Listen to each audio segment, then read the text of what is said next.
Good morning everyone, আসসালামু আলাইকুম। তোমরা সবাই কেমন আছো? আমি জানি তোমরা অনেক অনেক ভালো আছো। আলহামদুলিল্লাহ আমরা সবাইও ভালো আছি। আর কয়েকদিন আগে আমি একটা ভিডিও আপলোড করেছিলাম। টপিকটা ছিল মানে যাকে তুমি বেশি বিশ্বাস করবে সেই তোমার সাথে বিশ্বাসঘাতকতা করবে। তারই সেকেন্ড পার্ট নিয়ে চলে এসেছি আজ। তাহলে তাহলে চলো আজকে ব্রেকফাস্ট রেডি করতে করতেই পুরো গল্পটা বলি। কয়েক মাস আগের ঘটনা এটা। আমার যে হেল্পিং হ্যান্ড ছিল সে আমার বাড়িতে 9 বছর কাজ করছিল। এই ডিসেম্বর মাস এলে 10 বছর পূর্ণ হতো। বাট ওই যে অতিরিক্ত বিশ্বাস করেছিলাম, তাই আমার সাথে বিশ্বাসঘাতকতা করলো। শুধু হেল্পিং হ্যান্ড বলে না, আমরা যাকে অতিরিক্ত বিশ্বাস করি সেই কিন্তু আমাদের সাথে বিশ্বাসঘাতকতা করে, জানো তো, এটা বাস্তব সত্য। আর যাই হোক, আমি ওকে এতটাই বিশ্বাস করতাম যে ফ্ল্যাটের চাবিটাও ওকে দিয়ে আমরা দুজনে হয়তো হঠাৎ কোথাও বেরোতে হয়েছে আমাদের দুজনকে, তো আমরা ওকে চাবি দিয়ে চলে যেতাম। ও ওর মতন কাজ করতো, আর যেখানে চাবি দিয়ে যেতে বলতাম ওখানেও চাবি দিয়ে চলে যেত। ঘটনাটা মানে ঘটনাটা ঘটার কয়েক মাস আগে থেকে আমি যেখানে টাকা পয়সা রাখতাম সেই টাকার হিসাব মেলাতে পারছিলাম না। তাও আমার সন্দেহ কিন্তু ওর দিকে যায়নি। হাতে নাতে না ধরা পড়লে হয়তো কোনোদিনও ওকে সন্দেহ করতাম না, যতই আমার টাকা পয়সার হিসাব না মিলুক। তো ওর সাহসের জন্য সত্যি বাহবা দিতে হয়।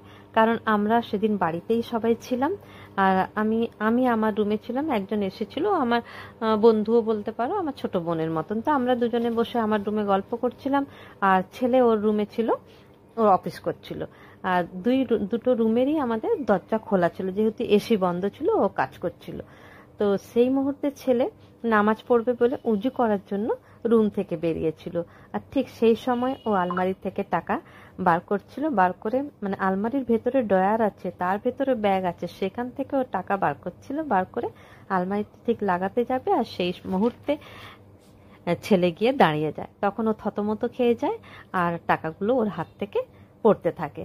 তারপর ও ক্ষমা চায় যে আমি ভুল করেছি, আর কোনোদিন করব না, আমাকে কাজ থেকে ছাড়িও না। তাহলে তুমি বলো, এই অবস্থায় ওকে কি কাজে রাখা যায়? তোমরা বলো। আর সেই মুহূর্তে মানে 100% যে বিশ্বাসটা ছিল আমার, একদম 0%-এ নেমে গেছিল। আর আমার ছেলে সেই মুহূর্তে ওকে বলল যে পিসি, তোমাকে আর কাজ করতে হবে না।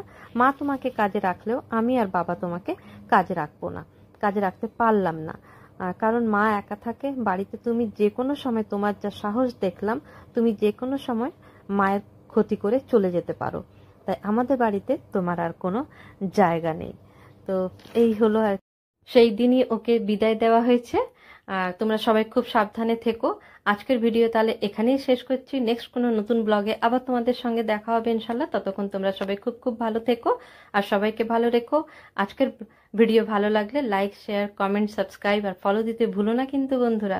তাহলে আসি, টাটা, আল্লাহ হাফিজ।